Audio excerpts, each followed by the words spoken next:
Di malam ulang tahunku, suamiku dan selingkuhannya datang ke rumahku dengan wajah bangga.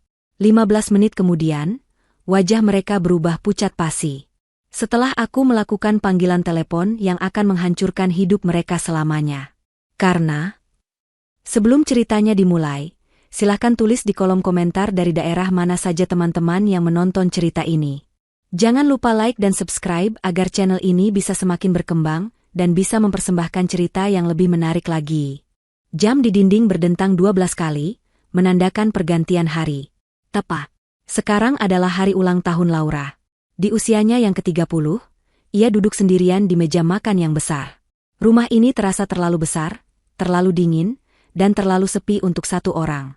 Di hadapannya, ada satu piring kue tar coklat kecil. Kue itu ia beli sendiri tadi sore, dalam perjalanan pulang dari kantor.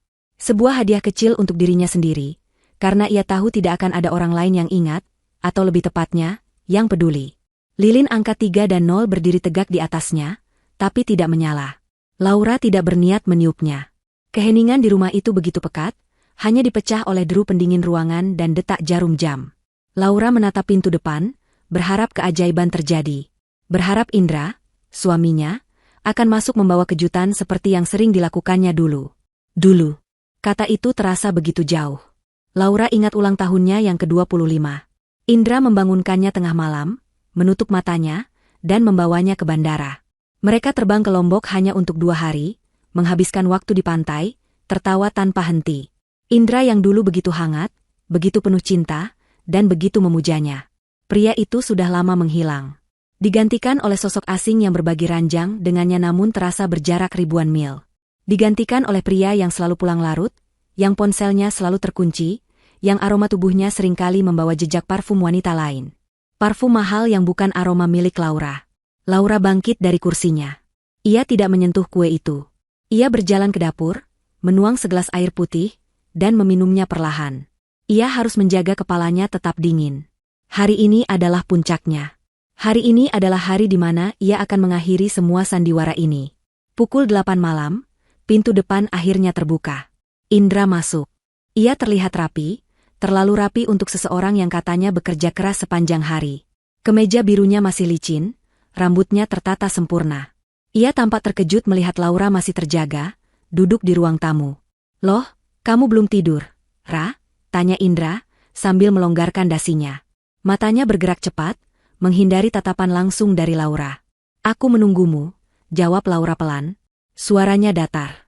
"Selamat ulang tahun," katanya lagi, tapi ditujukan untuk dirinya sendiri. Indra membeku sejenak. Keterkejutan melintas di wajahnya, segera digantikan oleh rasa bersalah yang palsu. "Astaga, sayang, maafkan aku lupa. Selamat ulang tahun, ya?" Ia mendekat, mencoba memeluk Laura. Laura tidak bergerak, membiarkan pelukan itu terasa canggung dan dingin. Ia bisa menciumnya. Aroma itu lagi, aroma Atika. Manis, kuat, dan memuakan. Aku harus kembali ke kantor. "Ada meeting darurat," kata Indra buru-buru, melepaskan pelukannya. "Atika, bosku, dia minta semua laporan keuangan direvisi malam ini juga. Proyek besar." Laura menatap suaminya. Pria yang telah dinikahinya selama 7 tahun. Pria yang telah berjanji di hadapan Tuhan untuk setia. Pria yang kini berdiri di hadapannya, berbohong tanpa berkedip. Lembur lagi? Di kantor Atika? "Iya, maaf sekali. Aku janji, kita rayakan besok. Ya? Aku akan belikan kamu hadiah yang paling bagus." Indra meraih tas kerjanya, memeriksa ponselnya, lalu bergegas menuju pintu. "Hati-hati di jalan," ucap Laura.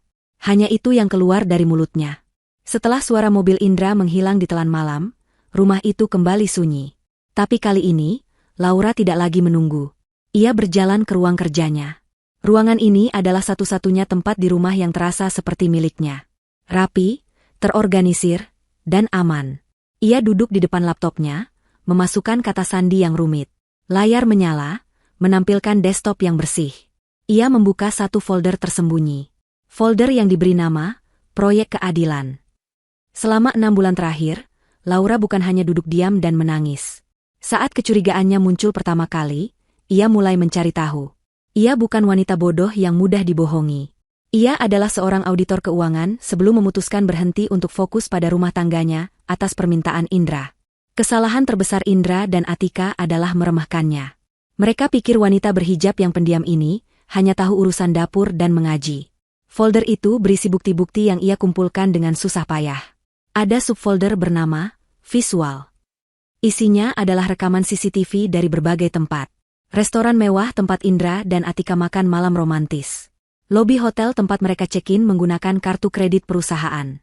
Bahkan rekaman dari kamera tersembunyi yang ia pasang di ruang kerja Indra di rumah ini, yang merekam percakapan telepon mesra mereka. Ada subfolder bernama Audio. Berisi rekaman suara Indra yang sedang merayu Atika, dan rekaman Atika yang sedang menekan Indra untuk segera menceraikan Laura. Dan yang paling penting, subfolder bernama Finansial. Disinilah keahlian Laura bersinar. Ia menemukan jejaknya. Indra, atas perintah Atika, telah menggelapkan dana perusahaan. Bukan perusahaan biasa, tapi perusahaan milik keluarga Atika sendiri. Atika menggunakan Indra sebagai pion, sebagai kambing hitam, untuk mencuri dari ayahnya sendiri yang sedang sakit keras. Mereka mentransfer uang sedikit demi sedikit ke rekening cangkang di luar negeri. Rekening atas nama Atika. Laura memandangi semua bukti itu. Ia sudah punya cukup bukti untuk menjebloskan mereka berdua ke penjara selama puluhan tahun. Tapi ada satu hal yang kurang. Ia butuh pengakuan verbal yang jelas dari Atika, di saat Atika merasa di atas angin. Sesuatu yang mengikat semua bukti ini menjadi satu. Laura melirik jam di laptopnya. Pukul 11 malam. Ia membuka aplikasi pelacak yang diam-diam ia pasang di ponsel Indra.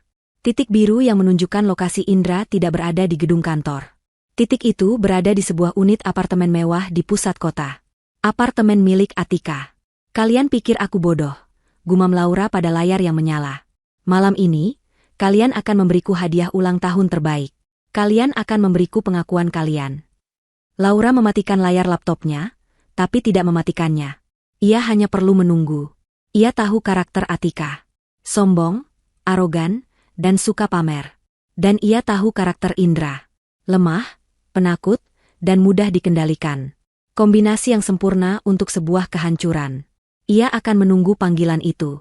Panggilan yang akan mengakhiri segalanya. Waktu merayap lambat. Jam 12 lewat. Jam setengah 1. Laura duduk diam di ruang kerjanya, ditemani kesunyian yang mencekam. Ia tidak menyalakan lampu, membiarkan cahaya dari monitor laptop menjadi satu-satunya penerang. Di luar, hujan mulai turun. Awalnya rintik, lalu berubah menjadi deras, seolah alam pun tahu badai apa yang akan segera datang. Laura tidak merasa lelah. Adrenalin menjaga matanya tetap terbuka dan pikirannya tetap tajam.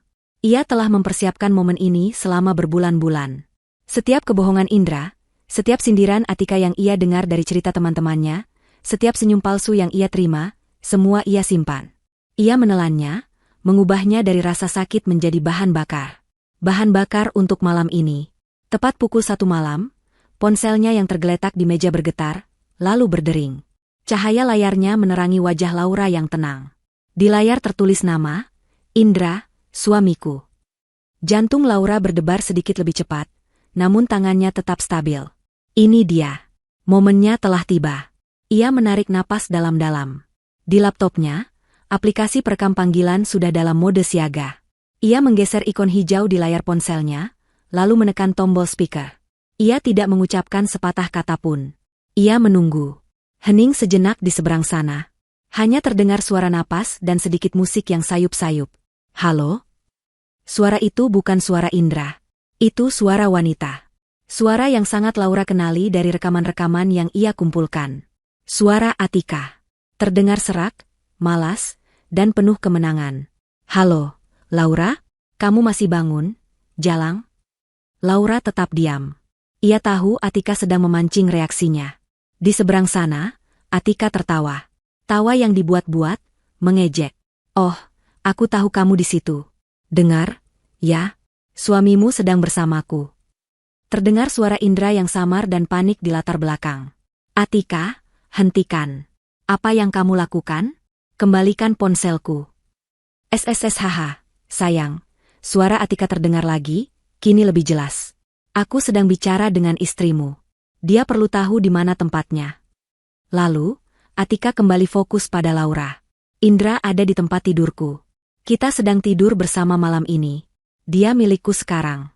Dia lebih mencintaiku daripada wanita rumahan membosankan sepertimu, yang hanya tahu mengurus rumah dan memakai hijab kuno itu. Hinaan itu dilontarkan seperti peluru, dirancang untuk melukai. Tapi Laura tidak merasakan apa-apa. Ia hanya fokus pada apa yang sedang terjadi. Dia bilang padaku dia sudah muak denganmu. Lanjut Atika, suaranya semakin sombong karena tidak ada perlawanan. Dia muak dengan hidupmu yang datar. Malam ini dia di sini, denganku. Dan tahu tidak, dia jauh lebih hebat di ranjang saat bersamaku. Terdengar lagi suara Indra. Atika, jangan, cukup. Diam, Indra, biar dia dengar, bentak Atika. Lalu, kembali ke telepon. Jadi, Laura, jangan pernah ganggu kami lagi. Jangan telepon-telepon Indra lagi. Terima saja kekalahanmu. Ceraikan dia, dan enyahlah dari hidup kami. Dasar wanita bodoh. Keheningan total menggantung di udara. Atika menunggu. Ia menunggu Laura menangis, berteriak, atau memohon. Ia ingin mendengar suara kehancuran seorang istri.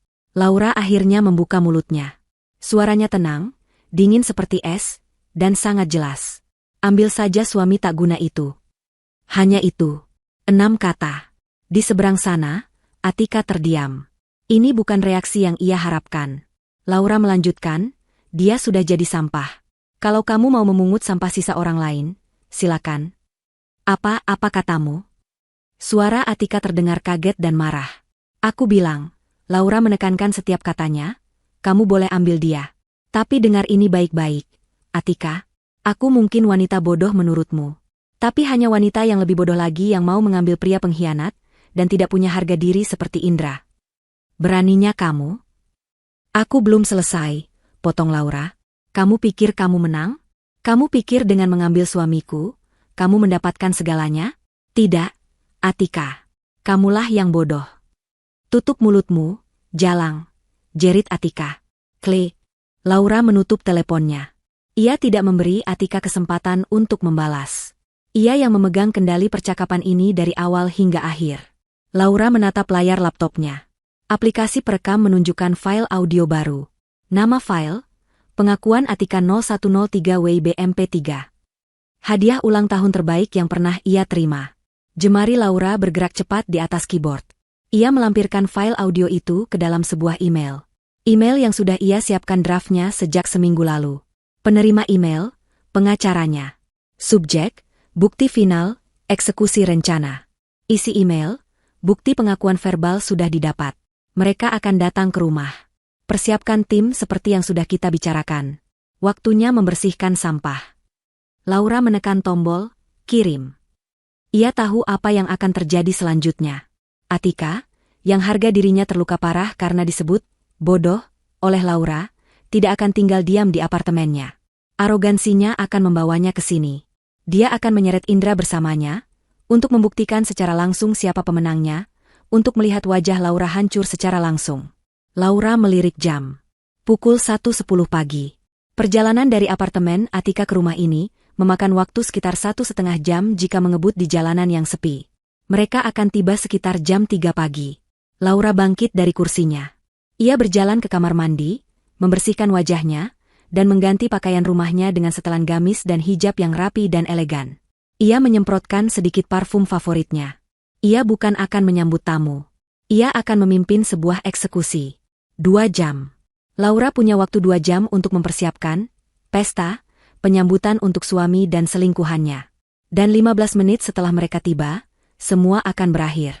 Pukul 1.10 dini hari. Email telah terkirim. Tombol, kirim. Itu terasa seperti tombol detonator sebuah bom waktu. Laura menutup laptopnya, namun tidak mematikannya. Ia tahu, mulai detik ini, semua yang telah ia rencanakan selama 6 bulan terakhir tidak bisa dihentikan lagi. 2 jam. Mereka akan tiba dalam waktu sekitar 2 jam. Laura bangkit dari kursi kerjanya. Ruangan itu terasa pengap oleh ketegangan. Ia berjalan keluar dari ruang kerja, menyusuri koridor gelap menuju dapur. Hujan di luar semakin deras, memukul-mukul jendela seolah ingin masuk. Suara itu menjadi musik latar yang sempurna untuk drama yang akan segera dipentaskan. Di dapur, ia menyalakan ketel air. Bukan untuk tamu. Untuk dirinya sendiri. Ia butuh sesuatu yang hangat untuk menjaga tangannya tetap stabil. Pikirannya sudah dingin, sedingin es. Sambil menunggu air mendidih, Laura mengambil ponselnya. Ia membuka daftar kontaknya dan menelepon satu nomor. Panggilan itu langsung dijawab pada dering pertama, seolah sang penerima sudah menunggunya. Reza, sapa Laura pelan. Reza adalah pengacara yang ia sewa, seorang profesional muda yang tajam dan haus akan keadilan. Ibu Laura. Saya sudah terima emailnya, jawab Reza di seberang sana. Suaranya profesional dan fokus. Rekamannya bersih. Ini lebih dari cukup. Ini adalah paku terakhir di peti mati mereka. Mereka akan datang ke sini, Reza. Aku memancingnya. Atika tidak akan terima disebut bodoh olehku. Dia akan menyeret Indra ke sini untuk membuktikan kekuasaannya. Terdengar helaan napas singkat dari Reza. Sesuai dugaan kita. Baik, Bu Laura. Tim sedang bergerak. Seperti rencana, kami akan tiba di sana dalam 2 jam. Kami akan membiarkan mereka masuk lebih dulu. Ibu butuh berapa lama? Laura menatap jam dinding di dapur. Pukul 1.15. Beri aku 15 menit, katanya. 15 menit? Reza terdengar ragu. Bu, Anda tidak perlu mengambil risiko. Kami bisa. Aku butuh 15 menit, potong Laura, tegas. Aku ingin pengakuan di depan saksi. Aku ingin mereka mengaku di rumahku sendiri, di depan tim audit. Rekaman telepon itu bukti kuat. Tapi pengakuan langsung di bawah tekanan akan menghancurkan mereka sepenuhnya. Aku ingin mereka melihat kehancuran mereka sendiri. 15 menit, Reza. Setelah itu, lakukan tugasmu. Keheningan sejenak. Baik, Bu Laura. 15 menit. Tim akan siaga di radius 1 kilometer. Kami akan masuk tepat saat Anda memberi sinyal, atau jika kami mendengar sesuatu yang membahayakan Anda. Aku tidak akan dalam bahaya, kata Laura. Orang yang paling berbahaya di ruangan itu nanti adalah aku. Sampai jumpa. Laura menutup telepon tanpa menunggu jawaban. Ketel air berbunyi. Ia menuang air panas ke dalam cangkir, memasukkan kantong teh kamomil. Aroma yang menenangkan. Kontras dengan isi hatinya. Ia membawa cangkirnya ke ruang tamu. Ia menyalakan lampu utama. Ruangan itu bermandikan cahaya terang. Sofa krem yang dulu ia dan Indra pilih bersama. Foto pernikahan mereka di dinding. Laura menatap foto itu. Senyumnya di foto itu begitu tulus. Penuh harap. Senyum Indra juga. Apa yang terjadi pada pria itu? Laura mengambil foto pernikahan itu dari dinding. Ia membawanya ke dapur, membukanya, dan mengeluarkan fotonya. Ia melipat foto itu dan membuangnya ke tempat sampah. Bingkai kosong itu ia letakkan kembali di meja. Sisa waktu 1 jam lebih ia gunakan untuk menghubungi 1 orang lagi. Orang terpenting.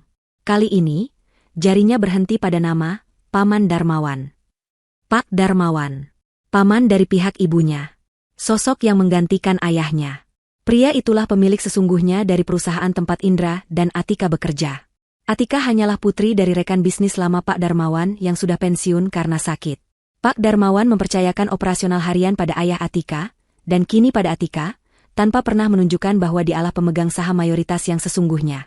Atika, dalam kesombongannya, mengira perusahaan itu miliknya untuk dijarah. Indra tidak pernah tahu koneksi ini. Laura sengaja menyembunyikannya. Baginya, pernikahan adalah tentang cinta, bukan tentang koneksi keluarga. Sebuah kesalahan yang ia sesali kini. Panggilan tersambung. Assalamualaikum, Paman, sapa Laura. Waalaikumsalam, Nak, kamu belum tidur?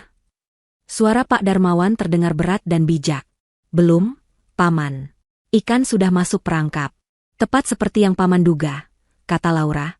Anak itu, Atika, dia benar-benar melakukannya? Meneleponmu? Dia tidak hanya menelepon, Paman. Dia menghinaku, dan memberikan pengakuan verbal yang kita butuhkan. Rekamannya sudah di tangan Reza. Pak Darmawan menghela napas panjang. Bagus. Bagus sekali, Laura.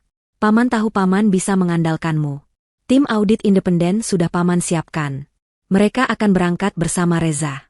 Mereka akan menyita semua server begitu mendapat pengakuan langsung. Aku tahu, Paman. Terima kasih sudah percaya padaku. Bukan, Nak.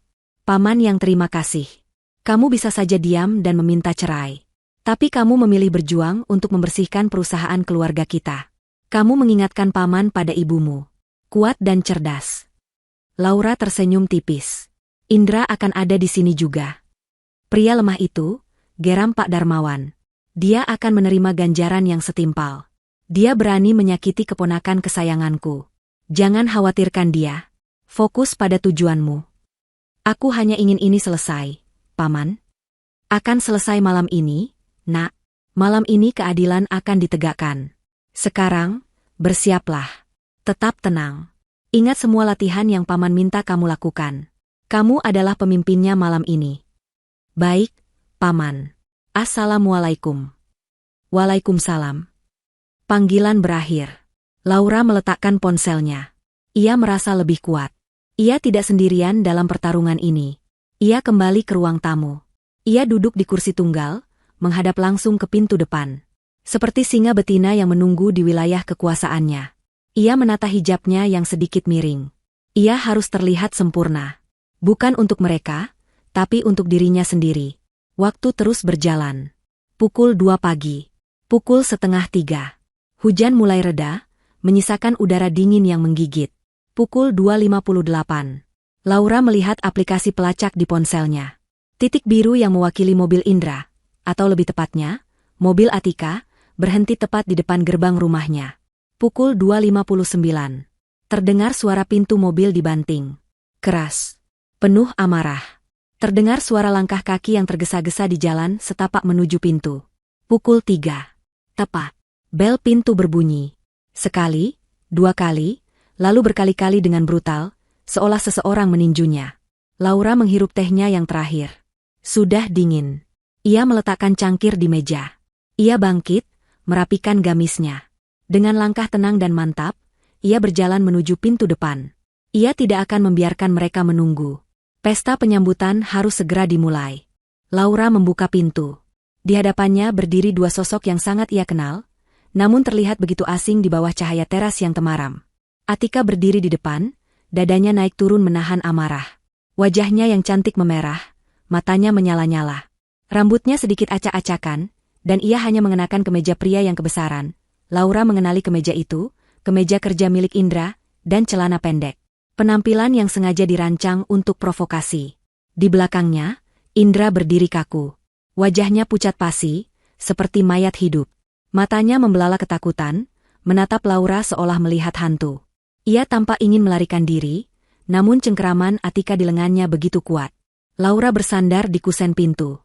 Wajahnya tenang, nyaris tanpa ekspresi. Ia sengaja membiarkan hijabnya yang rapi dan gamisnya yang tertutup menjadi kontras yang menusuk dengan penampilan Atika. Sudah selesai, lemburnya? Sapa Laura. Suaranya datar, tidak ada getar amarah atau tangis. Pertanyaan itu menyulut Atika. Beraninya kamu, desis Atika. Ia mendorong Indra ke samping dan melangkah maju, menerobos masuk ke dalam rumah. Ia tidak diundang, tapi ia bertindak seolah rumah itu miliknya. Tutup mulutmu, bentak Atika, menunjuk wajah Laura. Kamu bilang aku bodoh? Kamu yang bodoh.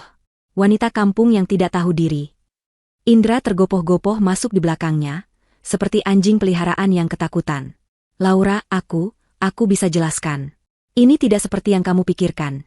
Lirih Indra, kata-kata yang sudah basi dan tidak berarti. Laura menutup pintu di belakang mereka. Klik. Suara kunci pintu yang diputar terdengar begitu nyaring di keheningan rumah. Suasana di ruang tamu seketika menjadi berat. Tidak seperti yang kupikirkan. Laura mengulang kata-kata Indra. Ia berjalan melewati mereka, mengambil posisi di tengah ruangan. Jadi, apa yang harus kupikirkan? Indra, kamu berpamitan lembur di kantor Atika, tapi jam 1 pagi Atika yang meneleponku dari ponselmu. Mengatakan kalian tidur bersama. Dan sekarang kalian datang ke rumahku jam 3 pagi dengan penampilan seperti ini.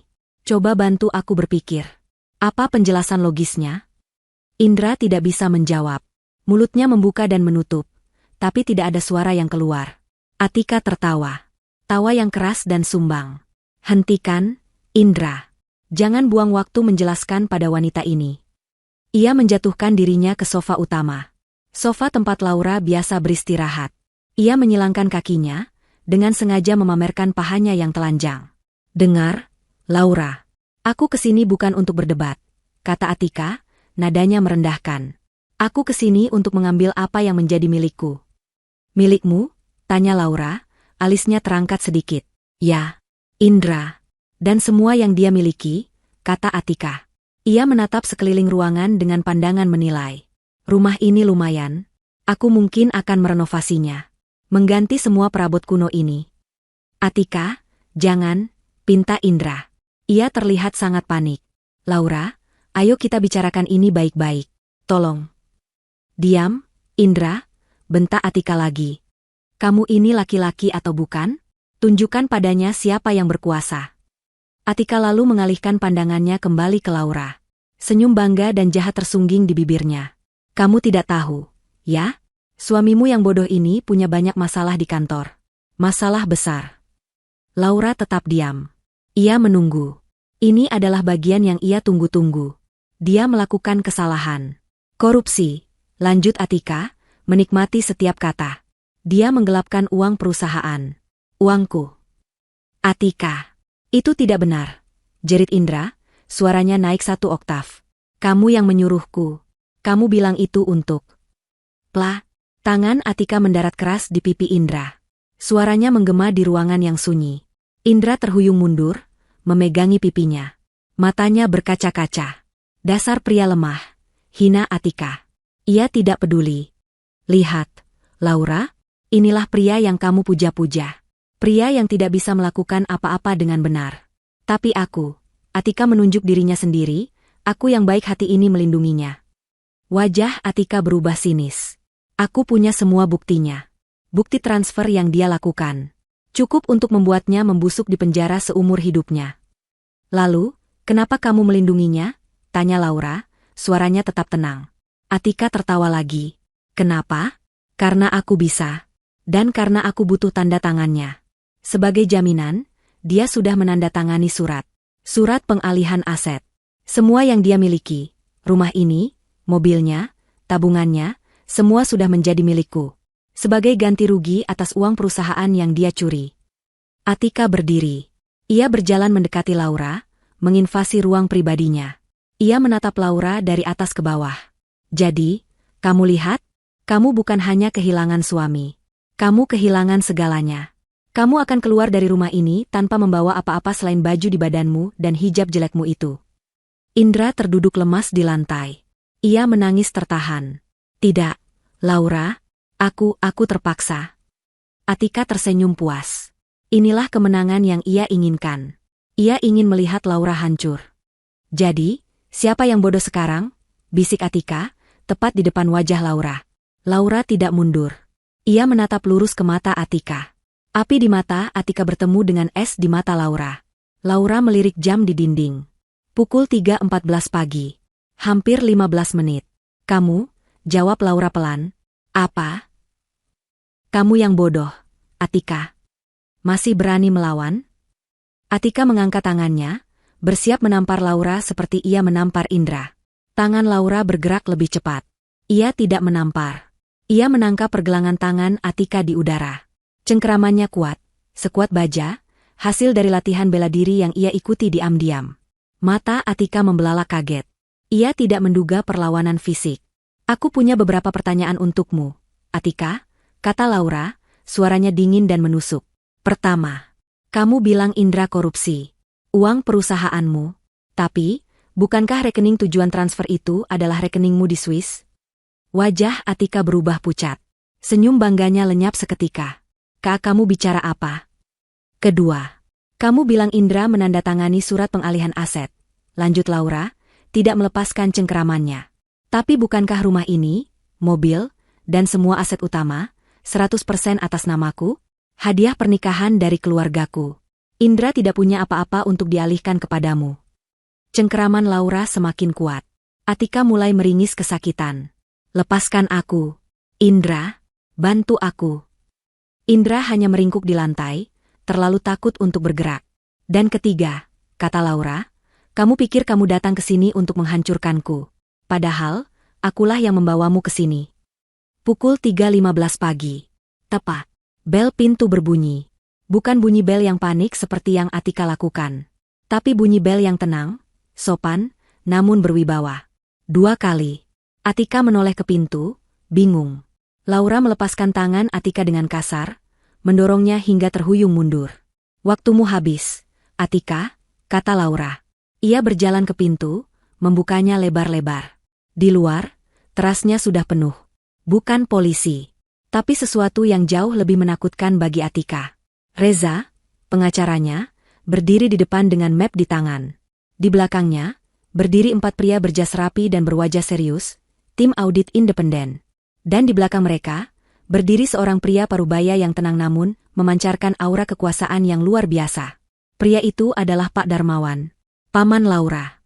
Mata Pak Darmawan menatap dingin ke dalam ruangan, melewati Laura, langsung tertuju pada Atika yang berdiri gemetar.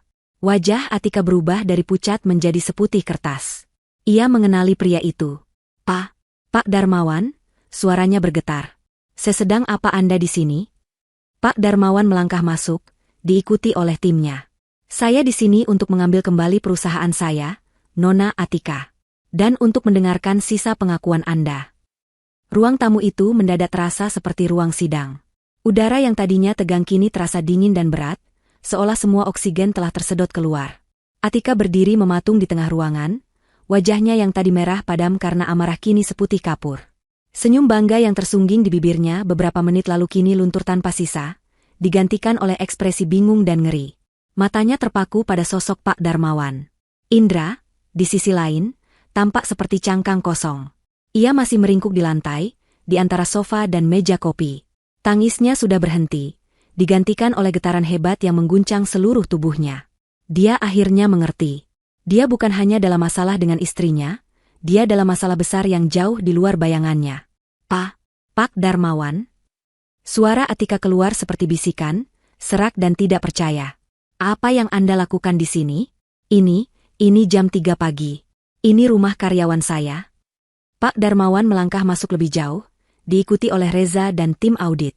Sepatu kulit mahalnya tidak menimbulkan suara di atas karpet tebal. Ia berhenti tepat di depan Atika. Meski usianya sudah tidak muda lagi, postur tubuhnya tegak dan auranya mengintimidasi. Karyawanmu? Pak Darmawan bertanya, suaranya tenang namun mematikan. Indra adalah karyawan perusahaan. Tapi kamu, Atika, kamu pikir kamu siapa? Pemilik? Saya yang menjalankan perusahaan. Balas Atika, berusaha mengumpulkan sisa-sisa harga dirinya. Ayah saya mempercayakan perusahaan itu pada saya. Pak Darmawan menggeleng pelan. Ayahmu, sahabat baik saya, hanya memegang 15% saham. Saya mempercayakan operasional harian kepadanya, karena dia jujur dan kompeten. Saya pikir, putrinya akan mewarisi sifat itu. Ternyata saya salah besar. Mata Atika membelalak. Apa maksud Anda? Maksud saya, kata Pak Darmawan, adalah saya memegang 80% saham perusahaan. Perusahaan itu milik saya dan keluarga saya. Dan kamu, Pak Darmawan menunjuk Atika, kamu baru saja tertangkap basah mencoba merampok perusahaan saya. Tidak. Itu tidak benar, jerit Atika. Itu bohong. Ini pasti jebakan. Kamu. Dia menunjuk Laura, kamu yang merencanakan ini. Laura, yang sejak tadi diam, akhirnya angkat bicara. Ya, saya yang merencanakannya. Semua mata beralih pada Laura. Ia berdiri tegak, hijabnya rapi, wajahnya tenang. Kontras sekali dengan Atika yang mulai histeris. Anda benar, Nona Atika. Ini jebakan. Jebakan yang Anda buat sendiri.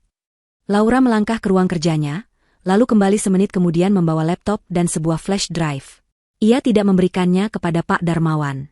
Ia memberikannya kepada pimpinan tim audit. Selamat pagi, Bapak-bapak, sapa Laura dengan sopan. Maaf mengganggu waktu istirahat Anda. Saya Laura. Saya seorang auditor keuangan sebelum menikah. 6 bulan lalu, saya mulai curiga suami saya dimanipulasi oleh atasannya. Laura menatap Atika. Kalian berdua membuat kesalahan fatal. Kalian meremehkan saya. Kalian pikir saya hanya wanita berhijab yang diam di rumah, yang tidak tahu apa-apa selain memasak. Kalian lupa, saya dilatih untuk menemukan angka-angka yang hilang. Atika mundur selangkah. Aku tidak tahu apa yang kamu bicarakan. Oh, Anda tahu, kata Laura. Saya yakin bapak-bapak dari tim audit akan tertarik dengan apa yang saya temukan. Ia menyalakan laptopnya dan menghubungkannya ke televisi besar di ruang tamu. Ini, kata Laura, menampilkan sebuah bagan alur keuangan yang rumit. Adalah jejak uang yang Anda berdua coba sembunyikan. Layar menunjukkan serangkaian transfer. Dari rekening perusahaan, ke beberapa rekening fiktif di dalam negeri, lalu terkumpul di satu rekening bank di Swiss. Rekening ini, lanjut Laura, terdaftar atas nama Atika Suryatjaja. Bukan Indra. Anda menggunakan suami saya sebagai kambing hitam. Anda menyuruhnya melakukan transfer-transfer kecil, meyakinkannya bahwa itu adalah bonus atau dana taktis yang wajar. Tapi semua aliran dana itu, pada akhirnya, masuk rekening pribadi Anda. Indra mengangkat wajahnya. Dia bilang itu legal. Dia bilang itu cara perusahaan menghindari pajak. Bodoh, hardik Pak Darmawan. Kamu ikut mencuri, Indra. Dan kamu mengkhianati istrimu untuk wanita ini. Atika panik. Itu fitnah. Semua itu rekayasa. Kamu tidak punya bukti. Reza, sang pengacara, yang sejak tadi diam, melangkah maju. Bukti, Nona Atika? Bukti apa yang Anda mau? Reza mengeluarkan ponselnya. Mungkin kita mulai dengan bukti audio? Dari telepon Anda ke klien saya, Ibu Laura, pada pukul 1 dini hari tadi. Reza menekan tombol play. Suara Atika yang serak dan arogan memenuhi ruangan. Suamimu sedang bersamaku. Kita sedang tidur bersama. Jangan ganggu, dasar wanita bodoh. Lalu suara Laura yang dingin. Ambil saja suami tak guna itu, kamulah yang bodoh. Wajah Atika berubah menjadi abu-abu. Tim audit saling berpandangan. Ini buruk. Sangat buruk. Itu bisa diedit. Sangkal Atika, meski suaranya bergetar. Benarkah? Tanya Reza. Lalu, bagaimana dengan yang ini?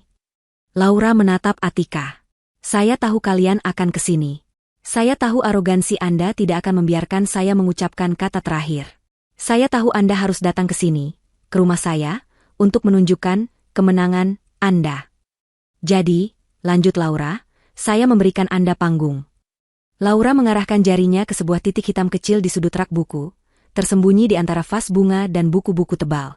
Sebuah kamera tersembunyi. Anda sedang tampil, Atika. Reza kini beralih ke laptopnya, yang terhubung dengan tim audit. Dan ini adalah rekaman sejak 15 menit yang lalu. Tepatnya sejak Anda berdua menginjakan kaki di rumah ini. Di layar laptop Reza, muncul rekaman video. Rekaman Atika yang menampar Indra. Rekaman Atika yang membanggakan dirinya. Video itu memutar suara Atika dengan sangat jelas. Suamimu yang bodoh ini punya banyak masalah di kantor. Dia melakukan kesalahan. Korupsi. Dia menggelapkan uang perusahaan. Uangku. Tapi aku yang baik hati ini melindunginya. Dia sudah menandatangani surat pengalihan aset. Semua yang dia miliki, rumah ini, mobilnya, tabungannya, semua sudah menjadi milikku. Itu adalah pengakuan penuh. Di depan saksi. Direkam secara audio dan visual. Atika terhuyung. Ia jatuh terduduk di sofa yang tadi ia hina. Napasnya terengah-engah. Matanya kosong. Dia kalah. Pak Darmawan menatap tim audit. Anda sudah mendapatkan semua yang Anda butuhkan. Pengakuan verbal, pengakuan visual, dan jejak audit lengkap dari keponakan saya. Pimpinan tim audit mengangguk, wajahnya serius. Ini lebih dari cukup, Pak Darmawan. Ini adalah penggelapan dana terencana skala besar. Kami akan segera bertindak. Ia mengeluarkan ponselnya dan memberi instruksi cepat. Tim Bravo, segel kantor pusat sekarang. Bekukan semua akses server atas nama Atika Suryatjaja. Amankan semua data. Kita sita semuanya. Atika tidak bergerak. Ia hanya menatap kosong ke depan. Indra, melihat semua ini, akhirnya sadar. Ini bukan hanya akhir dari pernikahannya. Ini adalah akhir dari kebebasannya. Keheningan pasca pengungkapan itu terasa lebih memekakan telinga daripada teriakan Atika sebelumnya. Tim audit bekerja cepat dan senyap. Salah satu dari mereka langsung menghubungi pihak bank di Swiss melalui jalur khusus korporat untuk membekukan rekening Atika, menggunakan surat kuasa darurat dari Pak Darmawan sebagai pemilik utama. Ruang tamu Laura telah sukses diubah dari tempat penghinaan menjadi pusat komando yang melumpuhkan sebuah operasi kriminal. Atika masih terduduk di sofa. Wajahnya yang cantik kini terlihat kuyu dan tua. Tapi di matanya, ada sisa-sisa api. Ayahku. Desisnya. Kalian akan menghancurkan ayahku. Dia sakit. Ini akan membunuhnya. Pak Darmawan, yang sedang berbicara pelan dengan Reza, menoleh. Wajahnya yang tadi keras kini terlihat sedih. Ayahmu adalah sahabatku, Atika. Aku sudah menganggapmu seperti putriku sendiri. Justru karena dia sakit, aku mempercayaimu. Tapi kamu? Pak Darmawan berjalan mendekat. Kamu menggunakan kepercayaanku dan penyakit ayahmu sebagai tameng. Kamu merampok perusahaan ini, perusahaan yang ayahmu bangun dengan keringat jujur. Kamu yang menghancurkannya, bukan kami. Kami sedang mencoba menyelamatkan apa yang tersisa dari warisannya. Atika tidak bisa menjawab. Kebenaran itu menamparnya lebih keras daripada tamparan yang ia berikan pada Indra. Di sisi lain ruangan, Reza sang pengacara mendekati Indra. Indra masih di lantai, gemetar hebat. Reza tidak berjongkok.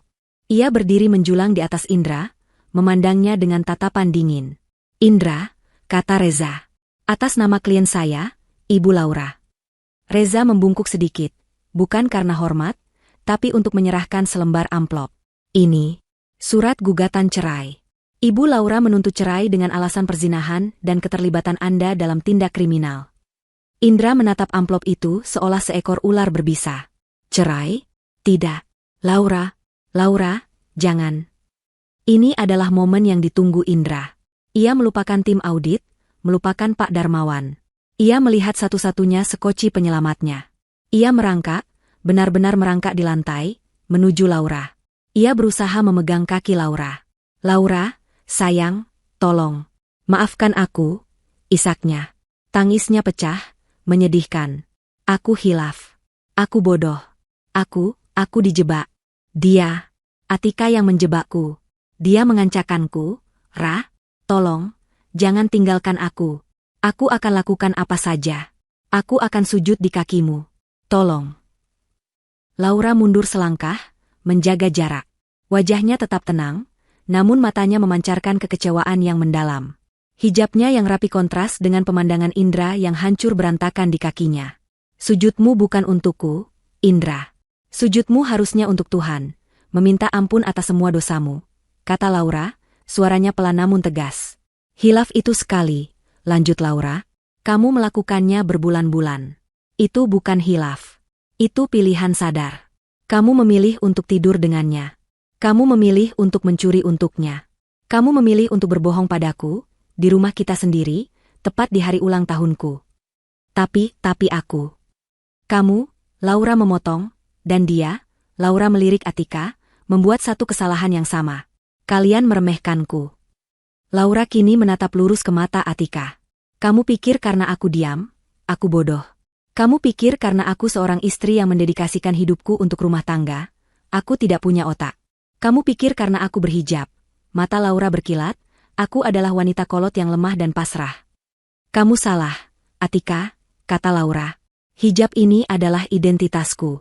Ini adalah pengingatku setiap hari untuk tetap berpegang pada prinsip, pada kejujuran, pada kehormatan. Sesuatu yang jelas tidak kamu miliki. Laura tersenyum tipis. Senyum yang tidak mencapai matanya. Kamu menyebutku, wanita bodoh. Tahukah kamu? Seluruh rencana ini, semua jebakan ini, semua bukti yang dikumpulkan tim audit ini, adalah hasil karya, wanita bodoh, ini. Aku tahu kelemahan kalian berdua. Laura melanjutkan monolognya. Indra lemah terhadap uang dan rayuan. Kamu, ia menatap Atika, lemah terhadap kesombongan. Kamu tidak bisa menahan diri untuk tidak pamer. Kamu harus menang. Kamu harus menghina. Keheningan total. Bahkan tim audit berhenti sejenak dari pekerjaan mereka untuk mendengarkan. Kamu pikir telepon jam 1 pagi tadi adalah idemu? Tanya Laura. Atika mengangkat wajahnya, bingung. Tidak. Itu adalah ideku. Ini adalah pukulan terakhir. Indra dan Atika sama-sama terkejut. Aku tahu Indra ada bersamamu. Jelas Laura. Aku tahu dia pasti meninggalkan ponselnya sembarangan saat bersamamu. Yang perlu kulakukan hanyalah memancingmu. 1 jam sebelum kamu meneleponku, aku mengirim pesan ke ponsel Indra dari nomor yang tidak dikenal. Reza tersenyum. Ini adalah bagian favoritnya. Pesan itu berbunyi, kata Laura, Indra, aku tahu kamu di mana. Aku tahu apa yang kamu lakukan dengan Atika. Aku punya semua buktinya. Lebih baik kamu mengaku sekarang. Laura menatap Atika. Kamu membaca pesan itu, bukan? Kamu panik. Kamu pikir ada orang lain yang tahu. Arogansimu mengambil alih. Kamu pikir, daripada ketahuan, lebih baik kamu yang mengendalikan narasi. Kamu harus membuktikan bahwa kamulah pemenangnya. Jadi, kamu meneleponku. Kamu meneleponku untuk menghinaku, untuk membungkamku. Padahal, kamu hanya sedang mengikuti naskah yang sudah kutulis. Atika ternganga. Wajahnya menunjukkan kengerian absolut. Dia bukan hanya kalah, dia dipermainkan dari awal sampai akhir. Dia adalah boneka dalam pertunjukan balas dendam Laura. Akulah yang bodoh, bisik Atika pada dirinya sendiri. Ya, sahut Laura. Akhirnya kamu sadar. Reza membuka pintu depan. Dua pria tinggi besar berseragam keamanan perusahaan masuk. Mereka bukan polisi, tapi aura mereka sama tegasnya. Pak Darmawan, kata salah satu petugas. Tim kepolisian sudah dalam perjalanan ke kantor pusat. Server sudah kami amankan. Apa instruksi Anda untuk dua orang ini? Pak Darmawan menatap Indra dan Atika dengan tatapan lelah. Bawa mereka. Pisahkan mereka di mobil yang berbeda. Serahkan pada pihak berwajib begitu mereka tiba. Pastikan mereka tidak bicara satu sama lain. Para petugas keamanan bergerak. Satu memegang lengan Indra, menariknya berdiri. Indra tidak melawan, tubuhnya lemas seperti boneka kain. Petugas kedua mendekati Atika. Mari, Bu. Silakan berdiri. Atika tidak bergerak. Ia menatap Laura dengan kebencian murni. Ini belum selesai, desisnya. Laura hanya balas menatapnya. Untukmu, ini baru saja dimulai. Selamat menikmati proses hukum. Atika ditarik paksa, ia menjerit dan memberontak. Indra hanya menangis tanpa suara. Mereka berdua digiring keluar dari rumah, melewati Laura yang berdiri tegak di ambang pintu. Pintu ditutup. Suara jeritan Atika teredam, lalu hilang. Ruang tamu itu kembali sunyi. Hanya tersisa Laura, Pak Darmawan, Reza, dan tim audit yang sedang membereskan peralatan mereka. Laura berjalan ke meja makan, mengambil kue ulang tahunnya yang belum tersentuh. Ia menatap lilin angka 30. Selamat ulang tahun, bisik Pak Darmawan di belakangnya, meletakkan tangan di bahu keponakannya. Laura menoleh. Untuk pertama kalinya malam itu, seulas senyum tulus terbit di wajahnya. Setelah pintu depan tertutup, suara jeritan Atika yang dibawa paksa akhirnya menghilang, ditelan oleh keheningan malam. Ruang tamu Laura terasa sangat lengang, seolah baru saja dilewati badai besar. Pak Darmawan, Reza, dan tim audit masih di sana. Suara mereka pelan, sibuk berkoordinasi dengan otoritas lain di luar sana. Pak Darmawan adalah yang pertama mendekati Laura. Wajahnya terlihat lelah, namun sorot matanya bangga. Laura, katanya, suaranya yang berat melembut. Kamu berhasil. Kamu tidak hanya menyelamatkan asetmu, kamu menyelamatkan seluruh perusahaan. Paman tidak tahu harus berkata apa. Laura mengangguk, masih sedikit kaku. Tugas sudah selesai, Paman. Terima kasih sudah percaya padaku, dan terima kasih sudah membawa tim. Reza, pengacaranya, merapikan berkas-berkasnya. Ibu Laura, mulai sekarang, biarkan kami yang mengambil alih. Pihak kepolisian akan menangani mereka. Fokus Anda sekarang adalah memulihkan diri. Saya akan mengurus proses gugatan cerai secepat mungkin. Dengan bukti perzinahan dan tindak pidana ini, Indra tidak akan bisa menuntut apapun dari Anda. Ganti rugi juga akan kita ajukan. Laura menatap pengacaranya. Lakukan apa yang harus Anda lakukan, Pak Reza. Pastikan mereka mendapatkan hukuman yang setimpal. Setelah beberapa arahan terakhir, Pak Darmawan dan timnya akhirnya pamit. Paman akan menghubungimu besok pagi, Nak. Istirahatlah. Kamu pantas mendapatkannya, ujar Pak Darmawan sebelum melangkah keluar. Pukul 4 pagi. Rumah itu akhirnya kembali menjadi milik Laura seorang. Keheningan yang kini menyelimuti terasa berbeda. Ini bukan keheningan yang menekan atau sepi. Ini adalah keheningan yang bersih. Keheningan yang menandakan akhir dari sesuatu yang busuk. Laura berdiri di tengah ruang tamunya. Ada noda lumpur dari sepatu para petugas di karpet. Ada cangkir teh kamomilnya yang sudah dingin di meja. Ada bingkai foto pernikahan kosong yang ia letakkan sembarangan. Alih-alih merasa lelah atau ingin tidur, Laura merasakan gelombang energi yang aneh. Ia tidak menangis. Ia tidak merasa hancur. Ia merasa ringan. Ia tidak pergi ke kamar tidur.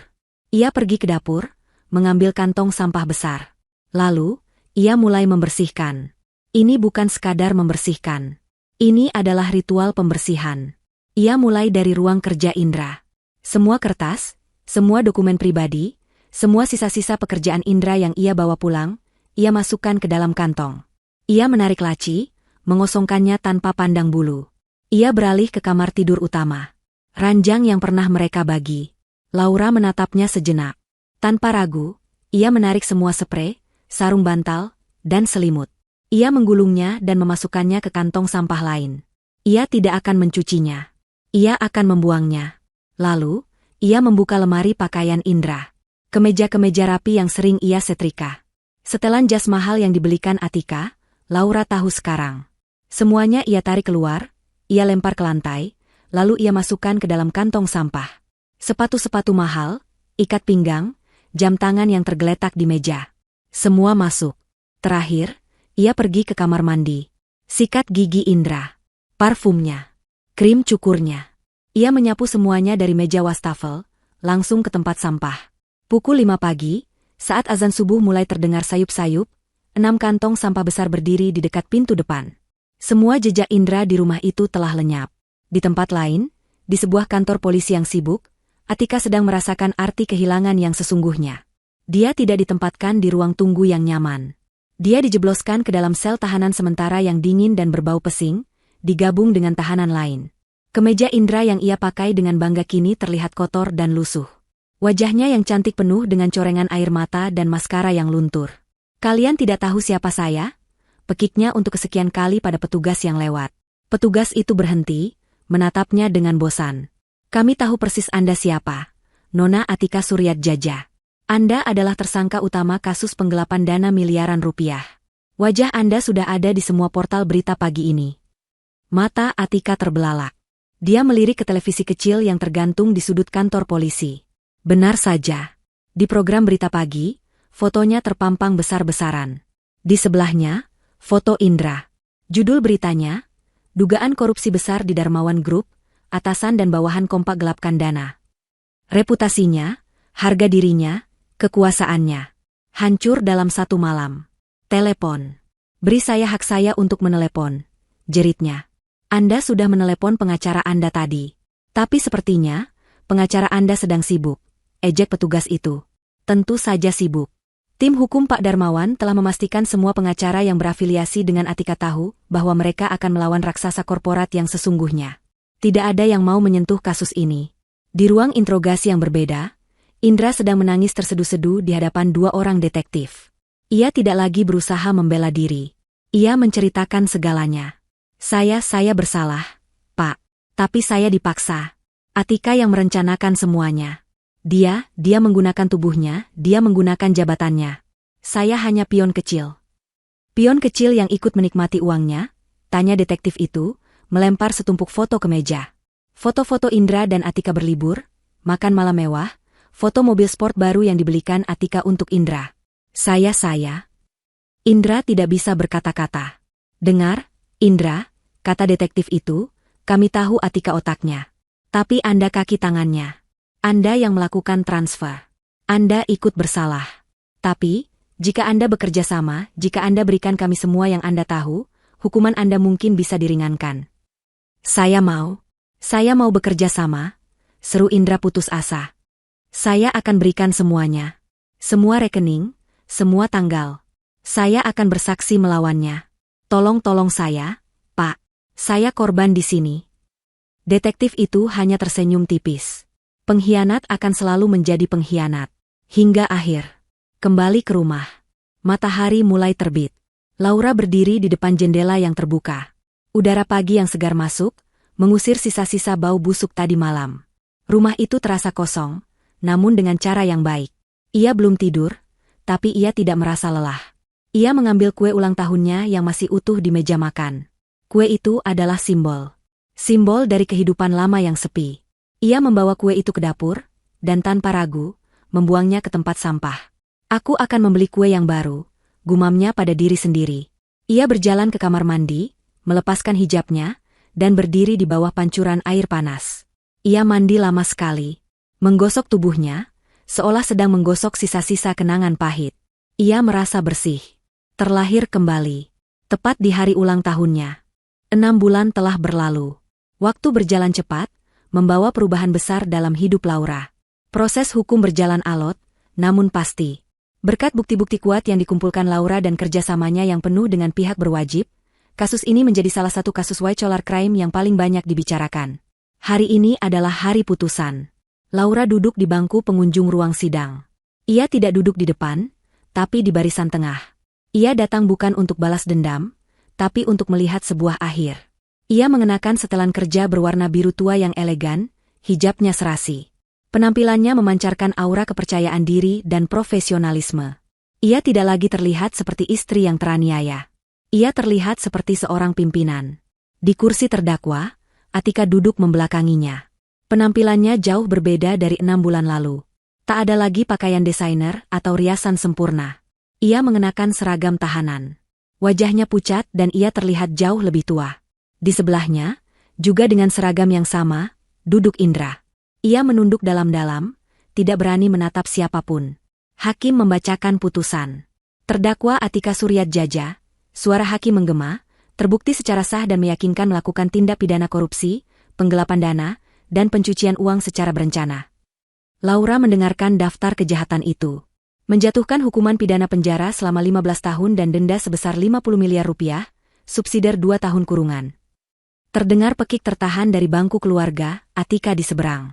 Atika sendiri membeku. 15 tahun. Masa mudanya akan habis di balik jeruji. Seluruh aset pribadi terdakwa yang terbukti berasal dari hasil kejahatan, disita oleh negara untuk dikembalikan kepada pihak yang dirugikan, yaitu Darmawan Group. Palu diketuk. Karma pertama telah tuntas. Lalu, hakim beralih ke Indra. Terdakwa Indra, hakim bahkan tidak menggunakan nama lengkapnya, terbukti secara sah dan meyakupkan turut serta membantu tindak pidana korupsi. Karena kerjasamanya dan statusnya sebagai justice kolaborator yang membongkar semua kebusukan Atika, hukumannya diperingan. Menjatuhkan hukuman pidana penjara selama 7 tahun. 7 tahun. Indra mengangkat kepalanya. Matanya yang putus asa mencari-cari di antara pengunjung. Matanya bertemu dengan mata Laura. Laura? Bibirnya bergerak tanpa suara, memohon. Laura menatapnya. Tanpa kebencian. Tanpa kemarahan. Tanpa cinta. Yang ada hanya kekosongan. Ia menatap Indra seolah pria itu adalah orang asing. Seolah ia sedang melihat selembar kertas kosong. Lalu, Laura memalingkan wajahnya. Bagi Indra, tatapan kosong dan sikap acuh tak acuh itu terasa lebih menyakitkan daripada vonis 7 tahun penjara. Ia telah dihapus. Ia tidak lagi ada dalam hidup Laura. Itulah hukuman terberatnya. Saat Atika digiring keluar, matanya menyala karena kebencian saat melihat Laura. Ini semua gara-gara kamu, Jalang. Kamu pikir kamu menang? Aku akan keluar, dan aku akan mencarimu. Laura tidak bergeming. Ia hanya menatap Atika dengan tenang. Ambil nomormu, katanya pelan. Antriannya panjang.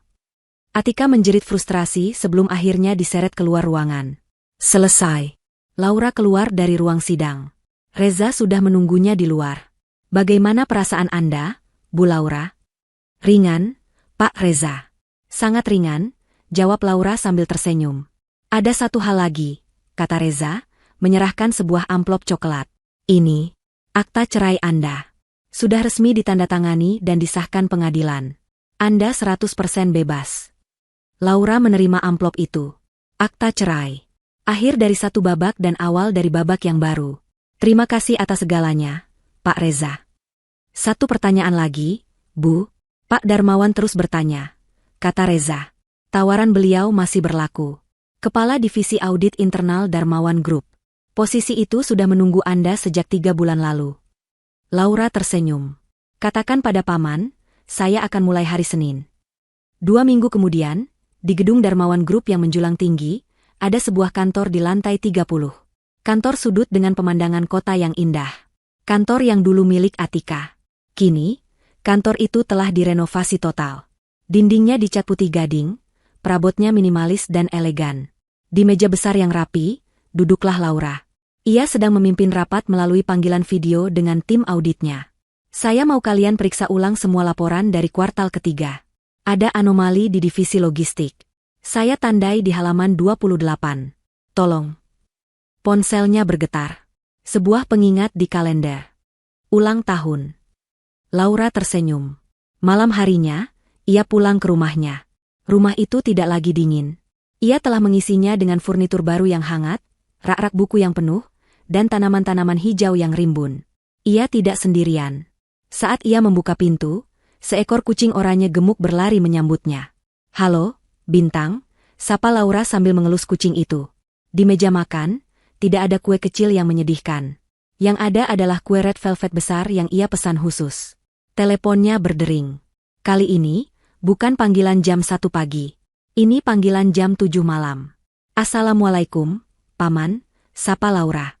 "Waalaikumsalam, Nak. Selamat ulang tahun yang ke-31, suara Pak Darmawan terdengar hangat. "Paman bangga sekali padamu. Karyawan baru Paman yang paling hebat." "Terima kasih, Paman. Terima kasih untuk kesempatannya." "Bukan. Paman yang terima kasih. Kamu adalah berkah." Setelah menutup telepon, Laura duduk di balkonnya, memandangi lampu kota. Kucingnya mendengkur di pangkuannya. Ia memotong sepotong kue untuk dirinya sendiri. Rasanya manis. Ia telah melewati badai terburuk dalam hidupnya. Ia kehilangan suami, tapi ia menemukan dirinya sendiri. Ia menemukan kekuatannya, kehormatannya, dan karirnya kembali. Telepon jam 1 pagi itu bukanlah kutukan. Itu adalah panggilan bangun. Hadiah ulang tahun paling pahit, namun paling berharga yang pernah ia terima. Karena panggilan itulah yang membebaskannya. Dan, wanita bodoh itu, kini, memegang kendali penuh atas hidupnya. Dan ia sangat, sangat bahagia.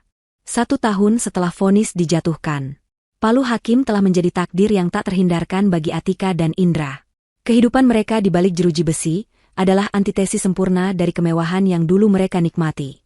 Karma, yang seringkali berjalan lambat, kali ini datang berlari dan menagih bayarannya secara lunas dan brutal. Atika, yang terbiasa memberi perintah, kini harus menerima perintah. Di penjara wanita, status dan kecantikannya tidak berarti apa-apa. Malah, itu menjadi sasaran empuk. Arogansinya di hari-hari pertama membuatnya menjadi musuh publik di dalam sel.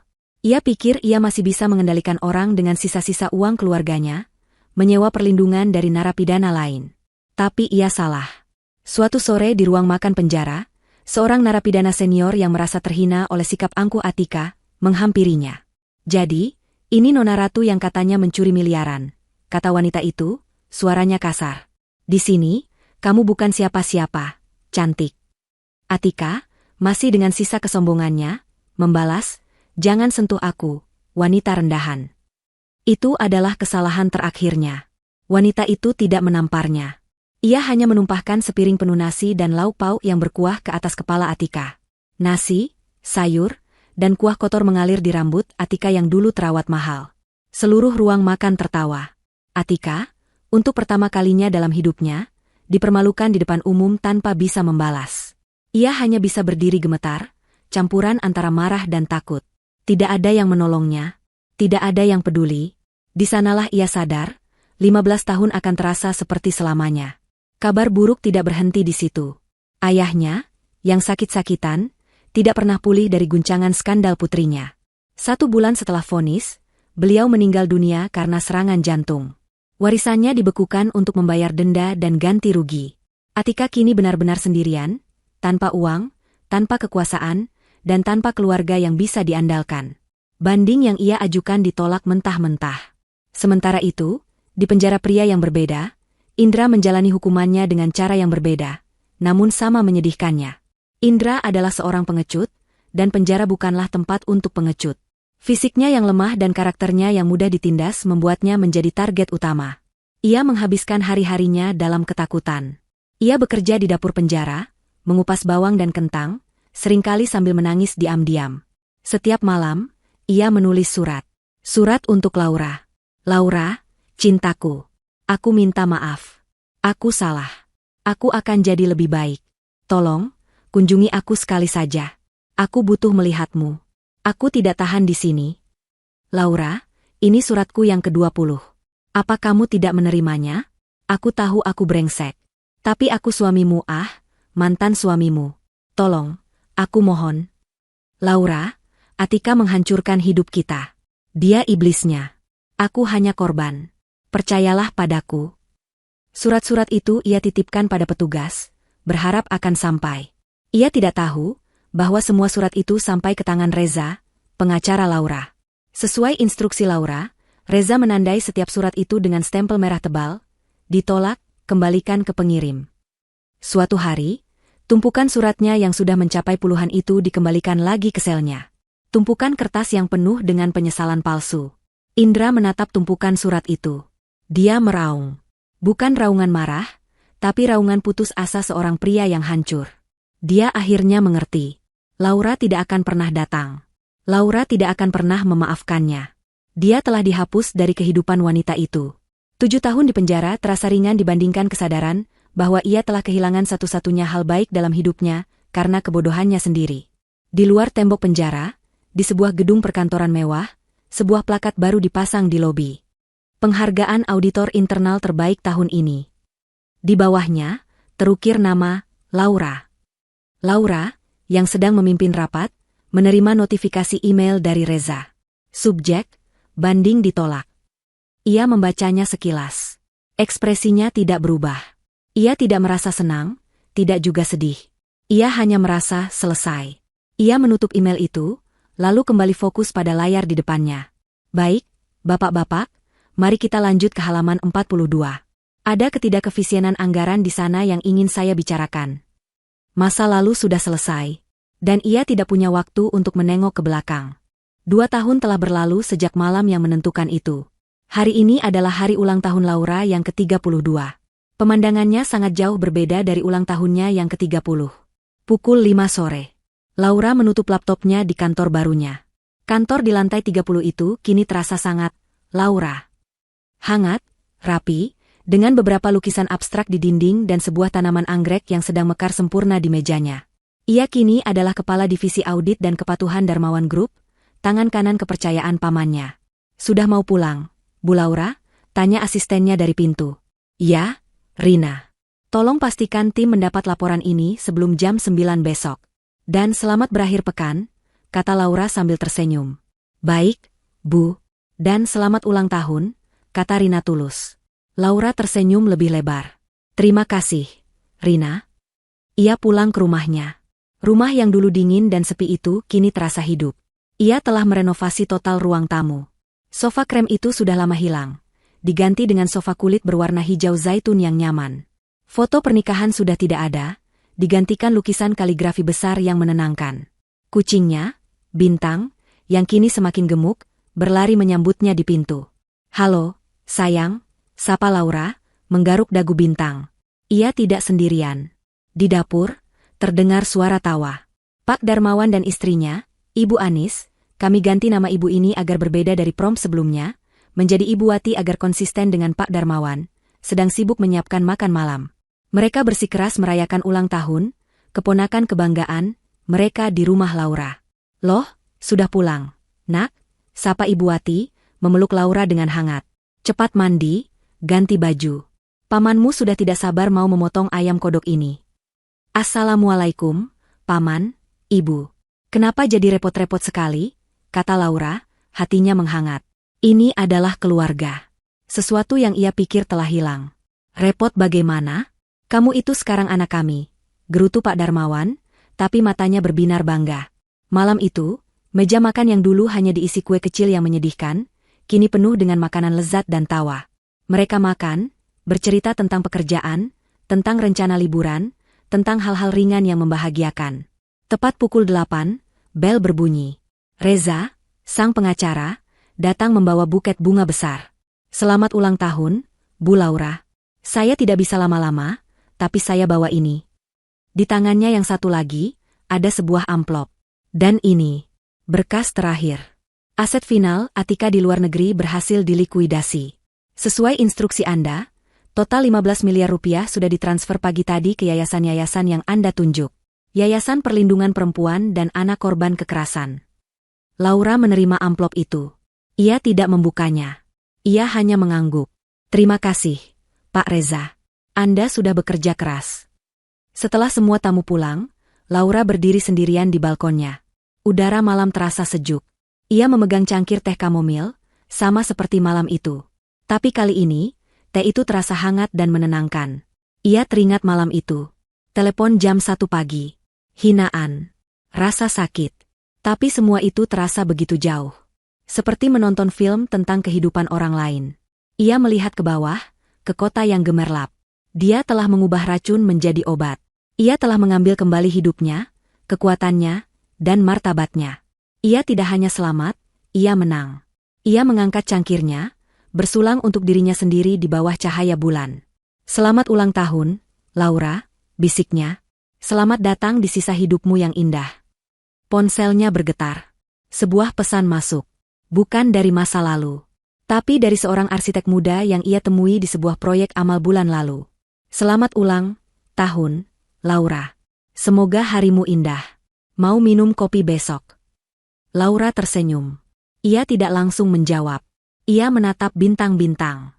Untuk pertama kalinya, ia merasa siap untuk membuka lembaran yang benar-benar baru. Hidup masih panjang. Dan, wanita bodoh, itu kini tahu persis bagaimana menjalaninya dengan bijak. Dia akhirnya bebas. Benar-benar bebas. Dan penonton yang menyimaknya, bisa menutup cerita ini dengan rasa puas yang tuntas.